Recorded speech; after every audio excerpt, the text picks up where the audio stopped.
Today, on episode number 532 of the Teaching in Higher Ed podcast, facilitating contentious conversations in your classroom with Mylien Duong.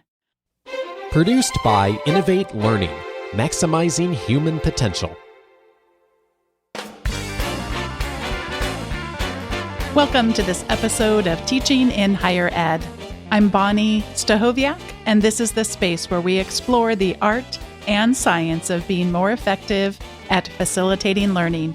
We also share ways to improve our productivity approaches so we can have more peace in our lives and be even more present for our students.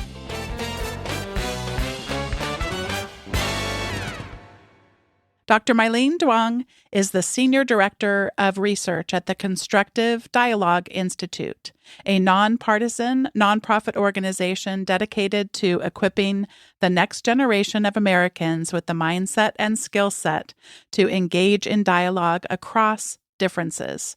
Trained as a clinical psychologist, Dr. Duong has spent the last 13 years developing psychology-based tools for educational spaces with an emphasis on tools that are evidence-based, easy to implement, and feasible for real-world settings. She has received over $20 million in grant funding and published over 50 scientific articles and book chapters, and her educational tools have been used by over 100,000 educators across the United States. And this is my favorite part.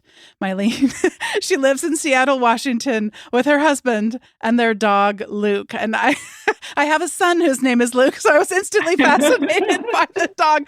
I'm so glad that we get to have this conversation. Welcome to Teaching in Higher Ed. Thanks for having me, Bonnie. It's so nice to be here. I always get a crack with my dog being named Luke. People are like, what kind of dog name is Luke? I love it, though. I love it. But it just makes me want to know more about Luke. And also, of course, know more about you. I've been looking forward to today's conversation ever since we set it together. And I'd like to start out by hearing from you. What are some of the ways in which you just see this being such a difficult thing? What are some of the key challenges for why facilitating these kinds of conversations can be so challenging to us? Yeah, I think having some of these conversations is challenging to us. And it's even worse when you are in the role, it's even harder when you're in the role of having to contain that conversation and make it a learning experience and prevent it from erupting. And I think the thing is, we are living in an environment where a lot of these topics have unfortunately become highly polarized and incredibly high stakes, right? People have been canceled. People have not had their contracts not renewed. People have gone viral for being captured, for saying things that are then taken out of context and made to seem as though they believe in one side or another. So these are actions that have real world consequences. And I think the thing is, a lot of us want to just, especially as instructors, and especially if you're teaching an engineering class or architecture class, you want to just kind of like pretend like that all of that is happening out there. All of that is happening in the news, in the national media. But no, in your classroom, it is about the content, right? With the capital C. But the reality is that we see these kinds of topics creeping into classrooms in places that you would not expect, right? Students challenging whose work is presented in textbooks, right, is often the one that instructors don't expect to come up in their classroom, but that come up a lot. And then they feel kind of like they're on their heels when this kind of thing comes up. And the thing is, we were never really trained to have these difficult conversations, and we're not really trained as instructors to facilitate these conversations. We're trained we're content experts, right? We know our subject area really deeply. I had such a hard time not laughing when you started saying that, because I wanted to instantly say, I was trained how to not have these conversations because I was trained in my family unit. You just don't talk about it because my parents always had such, and still to this day, have such radically different perspectives. That really what I learned was that, and I don't know if you're familiar with backward design or this whole idea of beginning with the end in mind. So for me, it was what got modeled was if you're going to stay together as a family unit, so if that's the goal, then that goal gets reached just by never discussing it. So it's certainly, I know I'm not alone in not ever being trained, not in a professional sense, but also not ever in, I mean, by the way, fortunately, in the last decade, I have received much training. But I mean, prior to that, when I started teaching 20 years ago, I was not equipped from a cultural standpoint, and I was certainly not equipped in terms of my family background to do that. So we know how hard it can be. And you talked about really that goal. You said two things I want to explore a little bit more. You used the word contain. And certainly that resonated with me as something like, I don't want this to get out of control. We don't want it to get out of control in that particular context. But that gets magnified or amplified because it can go outside of that context. So the idea of containing it. And then the second thing I want to reflect back on is this making it a learning experience. So there's sort of the danger zone of wanting to contain things. And then there's the goal. What would it look like if it was a learning experience? What are some of the characteristics or descriptors of that end in mind that we might be yearning for with perhaps not even realizing it? Yeah, I think the thing is that we are living in an increasingly complex society where there are so many different kinds of differences. And it is just not realistic to not prepare our students to be civically engaged and be able to engage and work with people who are different from them and who don't share the same beliefs that they do and who have drastically different worldviews. I see that as part of higher education and really of the mission of education is to prepare our students to be contributing citizens to our society. And our society has just gotten more complex, more polarized, and more diverse than ever before. And we have to give them the skills to be able to do that. So for me, what it means to be a learning environment, what it means to be a learning experience is to have conversations where people change their minds about something or become aware of a new way of thinking about something, or maybe they even build on each other's ideas, where they take the best parts of what they think and the best parts of what someone else is thinking and begin to craft a vision together for moving forward. And that's what we do in workplaces all the time, or that's what we're supposed to do in the most innovative of workplaces. And that is really the skill that I think that students need to walk out of higher education with. In today's conversation, you have 3 broad pieces of advice for us for how we can actually do this. This is possible for us and build up those skills and build up those mindsets and practices. And it begins with preparation. What does preparation look like, and why is it so vital to us being successful at developing these kinds of learning experiences? That is such a great question, Bonnie, because whenever we talk about this to instructors, the thing that they want to know the most, which I totally relate to, is what do you do if something bad happens, right? How do you respond in the moment? And that is actually the last piece of our model. That's the prepare, support, intervene. That's the intervene piece of the model. But people don't pay attention to the P and the S. So I'm so glad that we're starting with this, because what preparation really means is setting the context for the conversation to go well. And there's a couple of things that need to happen for conversations to go well. One is there needs to be some foundation of trust between you and your students and among the students themselves. And there's a bunch of different activities, like you can find them on our website, for building this kind of trust. Second is that they have to be knowledgeable about the topic that they're engaging in. And ideally, they would have engaged in that shared learning and reading together so that they're working from a shared base of knowledge. And the third thing is that you have to establish some ground rules. Some people call them norms, some people call them living agreements. I don't really care what you call it, but some process of saying, how do we want to interact with each other when we're having these contentious conversations? What do you need from me? What do you need from each other to feel like you can really say what you think and you're not afraid that some video of you is going to go viral on Instagram? And the next bit of advice that you mentioned about support. And I have to tell you, this has been such something that I still get challenged by, but also am so appreciative that it's in my toolbox, if you will. And that's just the importance of slowing down. So talk to us a little bit about what support looks like, and especially the element of slowing ourselves down. Yeah, we love discussion structures.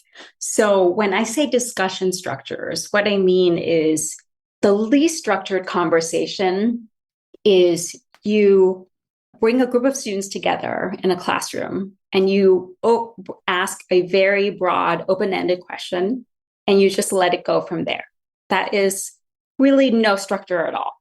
But there's different ways of adding just a little bit more structure in order to slow the conversation down, give people a chance to think before they speak, and to also regulate themselves as they're hearing things that might be upsetting. So the highest structure, and I think most of us are familiar with this, is like a speaking stick. So one person talks at a time. You can only talk when you have a speaking stick, and you pass it around. That is highly structured. But there's also different ways. Like you can have think, pair, share is a structure. So talk in twos and then share out. Talk in small groups and share out. Or you can have activities where you have students express their views on a spectrum from agree to disagree. So there are different ways that you can structure a conversation that allow you to control how open-ended do you want this discussion to be, with the idea that the more open-ended it is, the riskier it is. And it feels great if the students are used to doing that, they have the skills to participate, you're comfortable facilitating, then open it up by all means. But I think more structure often can contain the risk so that even if something offensive gets said, there's enough of a moment for you to catch it, right? And to be able to respond to it in that moment and prevent it from going out of hand. Such a good model for us to give students a chance to think before they speak. And certainly we can do that for ourselves, where we can slow down our breathing. And one thing that has been really helpful to me in these endeavors, by the way, I when we remember them, of course, we remember ourselves at the worst times. But when I clumsily manage to do something that seems to work, it's to open up. Speaking of the trust, it's to trust the room, to trust that learning community, that I don't have to have all the answers, and that in fact asking questions can invite those different perspectives. But bringing these first two pieces of advice and these models together, I do that best when I have prepared in advance to do that, not in the moment. And that especially gets coupled then with the slowing down when I've prepared these kinds of structures that you're describing, and I've done that in advance. Then I've got those tools right in the moment that I've kind of thought through those, and it can instill more of those habits where my fight or flight is like wanting to like go so fast and to get myself out of it. So talk a little bit, what other ideas might we share with faculty just in terms of other ways to get ourselves or our students thinking before we speak? That is such a lovely question and such a lovely practice that you shared, because the thing that we say about discussions is that you should always have a goal. Right? What do you want your class to get out of having this discussion together that they can't get just by watching a YouTube video or reading a textbook? What do you want that exchange of ideas to look like? And with that in mind, I think you have then a target, something to shoot for as you're facilitating the conversation. And I think as some self-awareness is really important as you begin to have these conversations. want to think in advance about what kind of role do you want to play? Do you ever want to express your view on a topic? Do you want to play devil's advocate? Is that the role you want to play as a facilitator? If so, you should tell them ahead of time so that they expect that, right? And then I think just knowing also in yourself, like your own biases and trigger points.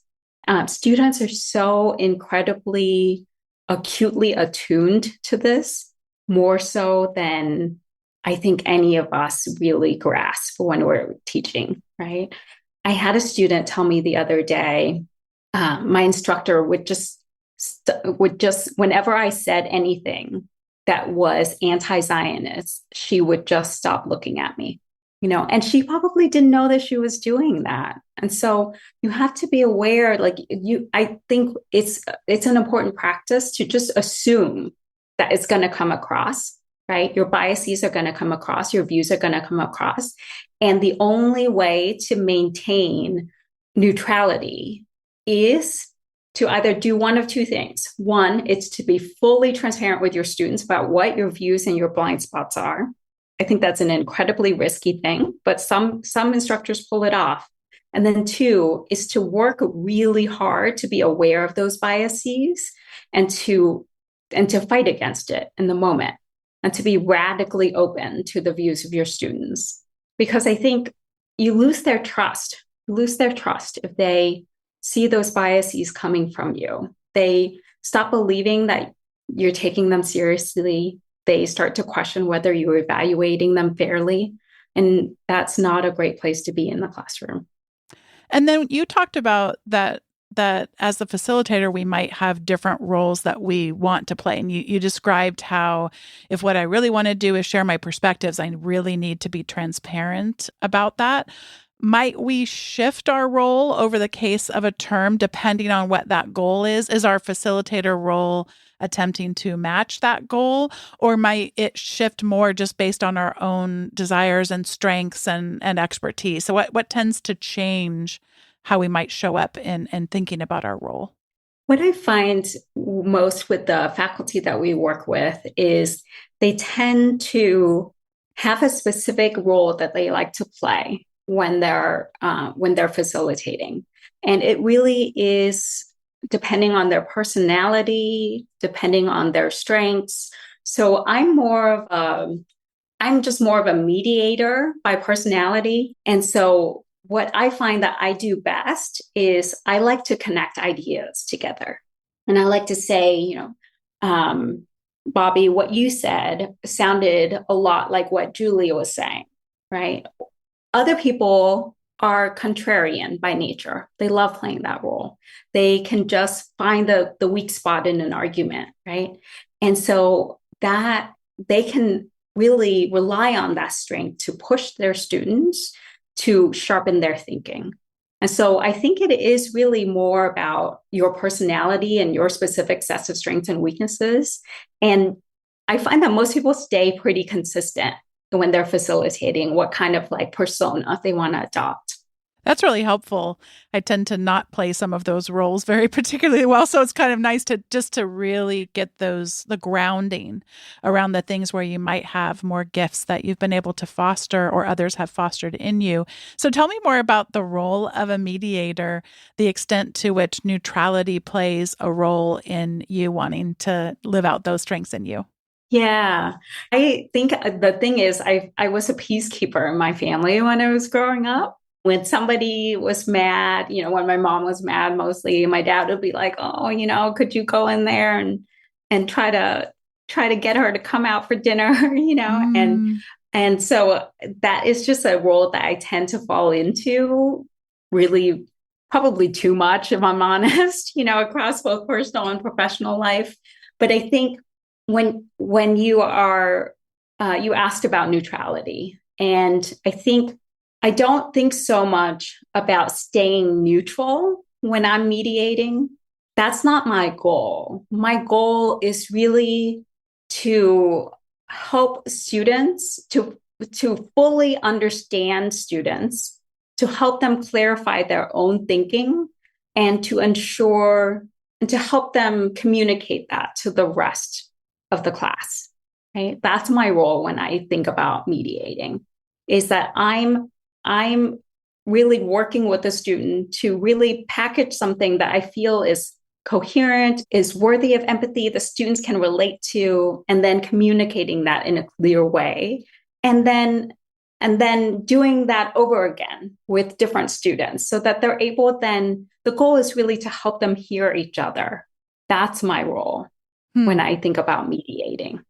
And one thing that hasn't come up in our conversation yet as it relates to that is the idea of, I was putting myself, I can be also fall into a role of mediator, and everything that you've said is energizing to me. And I could see myself taking on some similar strategies that you might, where I will tend to get a little bit angry is when we can't agree that there are such a thing as facts. There is such a thing as evidence. So you laughed, so I'm kind of guessing this comes up for you too. How does the role of evidence come into any of the roles that we might play in having these kinds of conversations? Yeah, that is honestly a really tough one. And it is, to me, it's like its own topic. Right? What is considered a fact, what is considered controversial is sort of its own topic. And definitely, and I honestly don't know that anybody has really figured it out, right? There is this whole science, there's this whole philosophical study of how we come to know things and understand things. And it is true that there is a basic set of assumptions that we have agreed upon as a society, as this qualifies as a fact, right? Whereas this is a controversy. And if you ask me right now, like I'm not a epistemologist. If you asked me, like, how would you define a fact? I'm not sure I could tell you. Right? I don't know. It appeared in a textbook. Most scientific experts who studied this agree that is a fact. But what if it's, but what is most? Is it 95%? Right? And there are a lot of things that we now take as facts that weren't accepted as facts. Like that the earth is round, for example, was not a fact that used to be accepted. And so I think sometimes what helped me is to kind of two things help me when it comes to this conversation.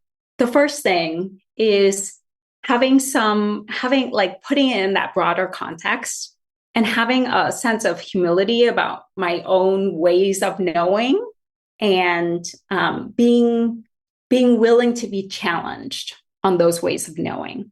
And I think when you take it to that level, it's a much more interesting conversation than like, do vaccines work? Like, let's not debate that. I think what we're really talking about is like, how did we come to know what we know?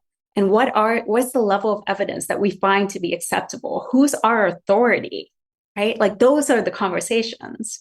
And then I think the second thing sometimes that's at play is there is a sort of emotional and social component to some of these conspiracy theories, right?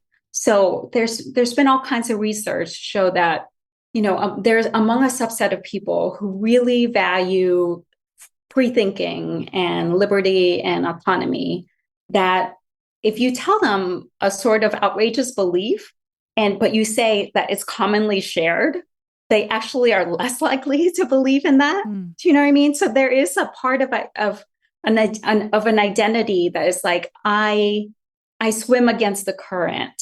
I am a free thinker. That is also really important to surface in these conversations. Yes, and the I swim against the current doesn't bristle up against me when we get to the actual foundation of somebody where that bumps up against their identity.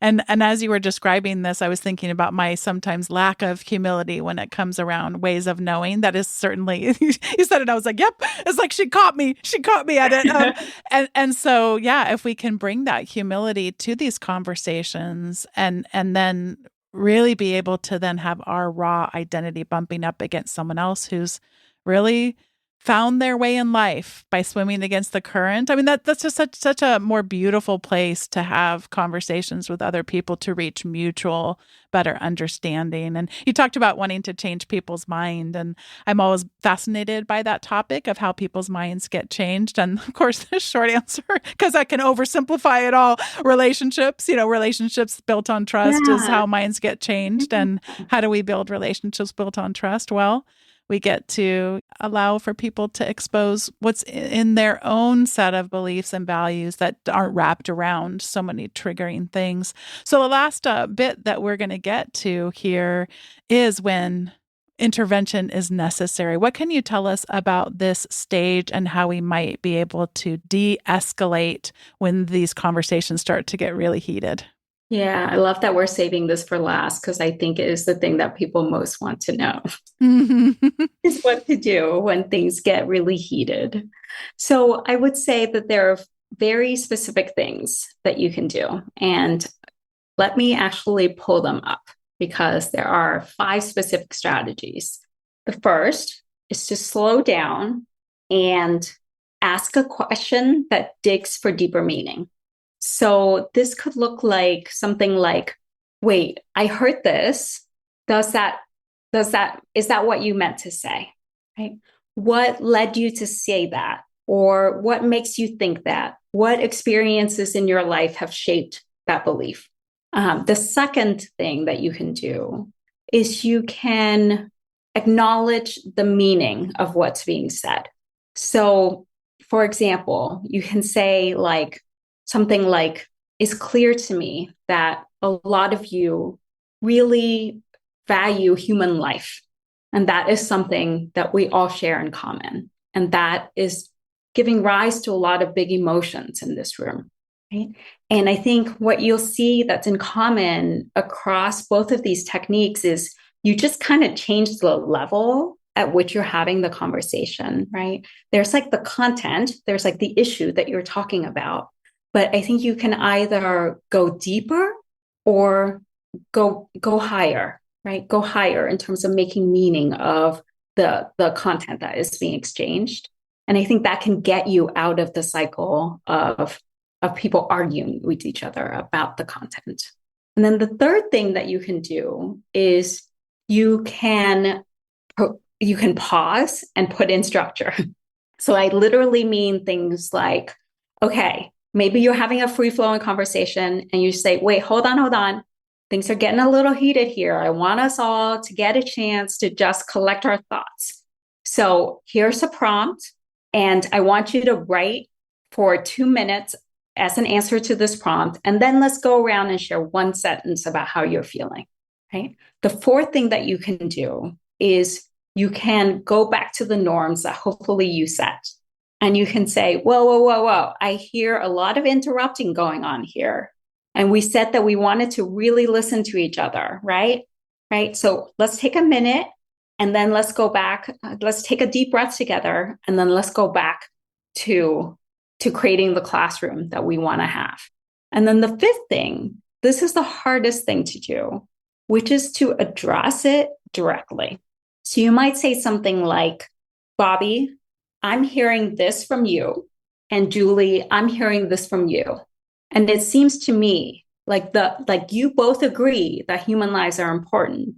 But what is really the core of the disagreement is the death count in Gaza, is the viability of Israel as a state, right? And it's tough to do this kind of integration, finding the thing that they might share and finding the core of the disagreement when you're in the moment. So this is why I'm talking about it last. Yeah, that in the moment thing does become easier when we have identified our sets of choices. So this is really, really helpful for us that we can slow down. And I heard you a number of times throughout your guidance to us, really being able to pause and then name things and name things from different perspective, whether we're naming some meaning making and helping to surface that through questions or whether we're naming like a process that's either being violated or followed, and recognizing that we're following this process we talked about, and we talked about that this could get uncomfortable. This is actually a good thing, as odd as that may sound to some people, etc. And then I wanted to surface one other thing that you had said in your examples. You were talking about the types of questions that we might ask in our redirection. Is that what you meant to say? Tell me about some of the experiences. And one word that you did not use was the word why. And this is something that Dave, my husband, has always been good at helping me remember, although I wish I was quite practiced at as he was. When we ask questions with the word why, it really can flare up people's defensiveness. So have you ran into that in your research, to use something besides why? Yes. Get people off the defensive? And what's funny too, Bonnie, is that it's not my first instinct either. Mm-hmm. I tend to be a very direct communicator. So I am very likely to be like, why would you say that? Mm-hmm. And it is completely true that starting a question with why will sometimes trigger people in ways that we don't intend and flare up people's defenses, like you say. And so even rephrasing it as how come can sound a little bit more softer, even though in my mind they mean the same thing. Are there any other words or phrases that come to mind for you that may produce unintended results in terms of flaring things up? I think one thing that often is annoying to people is if you go, I understand what you're saying, but. Oh, yes. Oh, yes. That's a big one. And what's an alternative to that? So whenever I hear a student say that, I say, wait, hold on. So show them that you understand what they're saying. Mm-hmm. Can you rephrase what you think he's saying? So instead of saying something like, I understand what you're saying, but actually rephrase what it is you think they said. Mm-hmm. I hear you say that you're really concerned about women's health issues, and I completely understand that. And I have another piece I want to add. And so I think, and also the but is important, because sometimes it is helpful to rephrase it as, this isn't like my opinion is an addition. I want to get it on the table in addition to yours, not instead of yours. So that's why sometimes I say it can be helpful to replace the but with an and. I've been fascinated just by the idea of, rather than trying to overcome bias, to instead interrupt it and have those interruptions take place on a more systems level than on individual levels. And so this idea of wanting to avoid the use of the word but and what I heard you say was that the first skill we're going to focus on and build starts with being able to rephrase what I just heard the person say. And that's just like you were saying earlier, the idea of building up skills over the course of a class.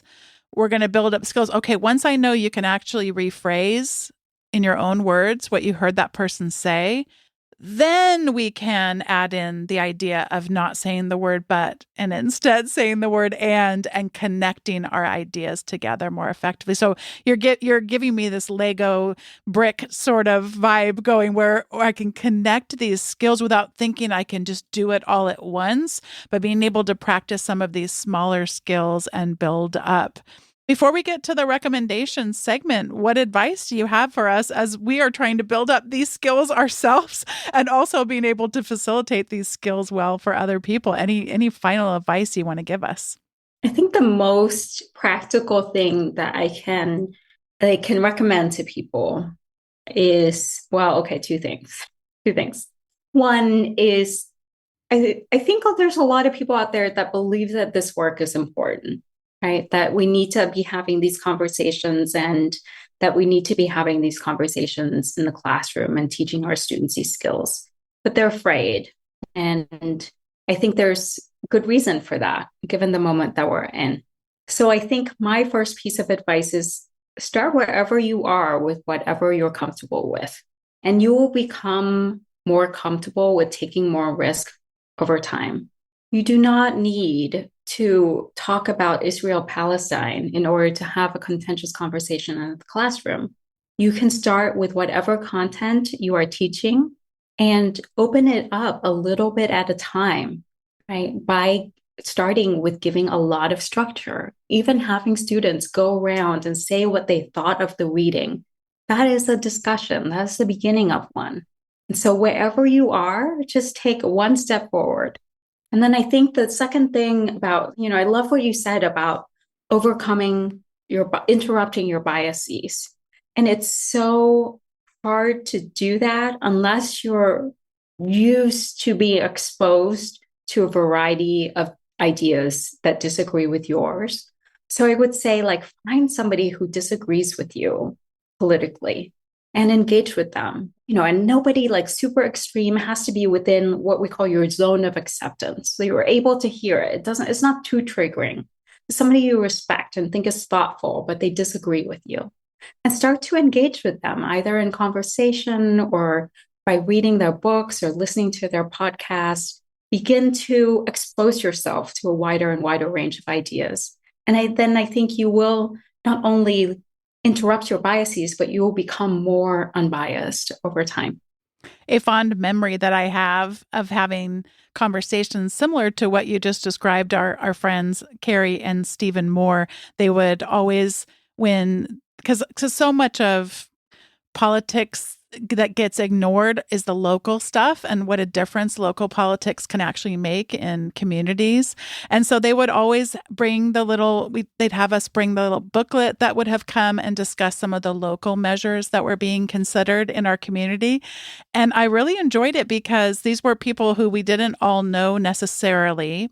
And as they facilitated the conversation, it would often be that it was on issues we just had no idea. I mean, some of these things that come up, I can't even say what they are just because I don't want to be taken out of context, but I would just be like, I don't have an opinion on this. And then to hear from someone who was a nurse or to hear from someone that taught in a context very different than mine and that kind of thing. But it built up that kind of trust where I got to hear some different perspectives on local issues, but they weren't the ones that were on the national level that do tend to be. And you talked about this zone of acceptance and that being, it's a wonderful way to hear from people who actually have some opinion that I would respect more than mine, which is to say I haven't even thought about this particular issue ever. I just don't even know what I would think. And it was so nice to be a part of those kinds of conversations. As a side note, we haven't had those conversations in years because he's been earning his PhD and he just finished and we saw him at his graduation party and we brought up that conversation. So they're coming back. And I cannot wait for more conversations that feel like they're based on safety and trust and all the good things that can really facilitate those kinds of things. How wonderful. That's just a wonderful thing. Well, this is the time in the show where we each get to share our recommendations. And today I wanted to recommend a book. I had to actually go back and look to see if I had never recommended it before. I have this silly rule for myself, Mylien. I try not to recommend the same thing more than once, which you could imagine in 10 years of podcasting is kind of a hard rule to instill for yourself. But sure enough, I've had conversations with this person about this topic, but had never officially recommended it, at least that I was able to find. So I've been revisiting Stephen Brookfield's book on becoming a critically reflective teacher. And so much of Mylien and my conversation today, it was interesting in how much they were intersecting. He spends a lot of time talking in the beginning about assumptions that we make about the role of a teacher. And it parallels so well with what Mylien was talking about of what kinds of assumptions get built up around what we think our role is as a facilitator. That was really interesting. He talks about dominant ideologies and hegemony and just the idea of the importance of recognizing that the systems and structures and powers that get built up over time, they're not easily going to just let that power go over to other people. So it's a really well-written book. He is so humble. And when you spoke earlier about just the importance of humility and having these kinds of conversations, I went back and revisited the notes from an episode I recorded with him. He, by the way, is a white British man. And so he came on to talk about race, and it was specifically as, in his own identity. And it was just a beautiful episode looked at for some really helpful perspectives from someone who his intersectional identity is very much in terms of recognizing his power and his privilege that comes from that. So, it was just a beautiful thing. Really enjoying revisiting the book. I read it many years ago and can't recommend it enough. It's also, if you haven't picked it up in a while, highly suggest taking it off that virtual or actual bookshelf. Again, want to recommend Becoming a Critically Reflective Teacher, the second edition by Stephen Brookfield. And Mylien, I'm going to pass it over to you for whatever you'd like to recommend. I'm going to recommend something that I've been using a lot. And a little bit of context about this is that I'm a bit of a health nut. I'm always on top of emerging health trends. And I am a scientist, as you know. So it is very important to me that I do things that are evidence-based. And so I've taken to this practice of using Perplexity AI. So it's kind of like a Google search, but you go in and you can ask your question like, does Washa work? Right? Which is my last question to Perplexity AI. And it will summarize. It's not like ChatGPT. So it is less prone to misinformation. It won't just confabulate or make things up. It will provide you with an answer that synthesizes the evidence that exists and also pull in sources so you know where the information is coming from. Of course, you can do that for all kinds of things, not just health things, but related to this health nut tendency of mine is I started to do, so this is something that has passed the evidence-based test, cyclic sighing. And cyclic sighing is a way of breathing where you breathe in, but you pause halfway and then you finish the in breath. So, and then big, deep out breath. And I don't know why it works. I think that there are a lot of people who study it, but it has been published in science as showing that it decreases your sense of stress and it lowers your resting heart rate if you do it 5 minutes a day. I have never heard of cyclic sighing before. But on Thursday, we're facilitating a session for MyFest, which is the mid-year festival. And we're planning on starting with some breathing. So I'm going to have to go check out cyclic sighing. I've never heard of that before. Thank you so much. And tell me you said using Perplexity and I couldn't even understand the word you said. Is it Washa? Washa is this it is a trend, kind of like jade rollers. Okay. Do you remember jade rollers when they came out? But it is like a flat tool, marble tool that you use to run across your face and sort of give yourself like a face massage. And there's this whole thing out there about it improving your muscle tone, which turns out to not be true. Oh, I was speaking of my bias coming out. My instant bias was, no, it doesn't work, and I don't even have to go to Perplexity AI. So thank you for confirming my beliefs, because we're in the zone of acceptance over here. But that's so funny.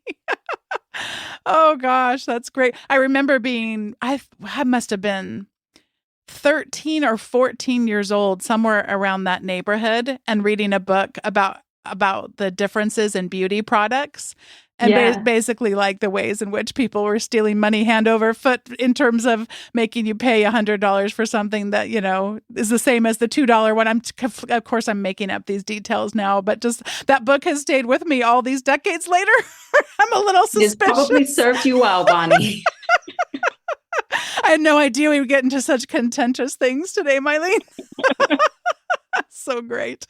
Oh, well, what a delightful conversation. I'm so glad to be connected with you by Scott Shigeoka. And what a delight has been to have this conversation and become familiar with your work and your research. And I'm just delighted by today's conversation. I'm leaving with so much hope, and not just hope for hope's sake, but hope with some intentional actions that I can take to facilitate contentious conversations in my classroom. Thank you for the gift that you gave us today, and the gift that you give so many educators to really have a set of tools and resources to do our work effectively. Thank you so much for today. Thank you, Bonnie, and thank you for all that you do. Thanks once again to Mylien Duong for joining me on today's episode. Today's episode of Teaching in Higher Ed was produced by me, Bonnie Stahoviak. It was edited by the ever-talented Andrew Kroger. Podcast production support was provided by the amazing Sierra Priest. If you've been listening for a while and you have yet to sign up for our weekly emails, the updates that come to you, head over to teachinginhighered.com/subscribe. You'll receive the most recent episodes, show notes, as well as some other recommendations and resources that don't show up on the regular episode. Thanks so much for listening, and I'll see you next time on Teaching in Higher Ed.